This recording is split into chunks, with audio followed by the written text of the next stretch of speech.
কত টাকা থাকলে জাকাত ফরজ হয়, জাকাত কবে দিতে হবে, জাকাত কত টাকা হলে ফরজ হয়? এর উত্তর হলো, কেউ যদি 52.5 ভরি রূপা, এটা অথবা রূপার সমমূল্যের সম্পদ, নগদ অর্থ, ব্যাংক ব্যালেন্স অথবা ব্যবসার মাল, যে পণ্য কেনা হয়েছে বিক্রির জন্য, এরকম কোনো মাল যার কাছে আছে যেটার মূল্য দাঁড়ায় 52.5 ভরির সমান, এইরকম সম্পদের মালিক যদি কেউ হয় এবং সে সম্পদ তার কাছে 1 বছর থাকে, তাহলে 1 বছর পর ওই সম্পদের বাজার মূল্য হিসেব করে 1 বছর পর 2.5% জাকাত দিতে হবে, অর্থাৎ লাখে 2,500 টাকা।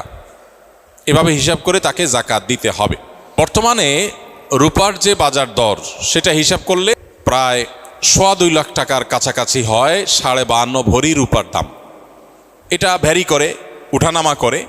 একেবারে খুব রিসেন্ট যে এখন 2026-এর ফেব্রুয়ারি মাস চলছে, এই সময়টাতে রূপার যে বাজার দর আছে সেটা হিসাব করে দেখা গেছে যে 2.25 লাখ টাকার কাছাকাছি। এক্সাক্ট আপনি যখন দিবেন রূপার দরটা জেনে নিয়ে যে 52.5 ভরি বা 52.5 তোলা রূপার দাম কত, সেটা হিসাব করে যদি দেখেন যে এটা আপনার সম্পদ এই পরিমাণ হয়ে গেছে, তাহলে সবটুকুর জাকাত দিতে হবে। এমন না যে এর অতিরিক্তটা জাকাত, বরং সবটুকুর জাকাত দিতে হবে।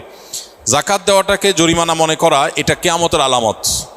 সহিহ বুখারীতে আসছে, নবী সাল্লাল্লাহু আলাইহি ওয়াসাল্লাম বলেছেন, একটা সময় আসবে মানুষ যখন জাকাত দেওয়াটাকে তার জন্য অর্থদণ্ডের মতো বিষয় মনে করবে, জরিমানার মতো বিষয় মনে করবে।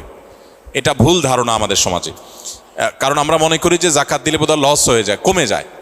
বরং জাকাত দিলে এটা তো আমার আখিরাতের অ্যাকাউন্টে জমা হয়ে গেল, এটা বরং আমার স্থায়ী হয়ে গেল, নিশ্চিত হয়ে গেল, বাকিগুলোর গ্যারান্টি নেই। এই জন্য জাকাত দিতে পারাটা সৌভাগ্যের বিষয়। আর জাকাত কখন ফরজ হয়, এর উত্তর হলো যে জাকাত ফরজ হয় প্রত্যেকটা ব্যক্তির অর্থ বছরের আলোকে। সবার অর্থ বছর একরকম নাও হতে পারে। ধরুন আমি জিলহজের 1ম তারিখে জাকাত দেওয়ার মতো সম্পদের মালিক হয়েছি, তাহলে পরবর্তী বছর জিলহজের 1ম তারিখে আমার জাকাত আসবে।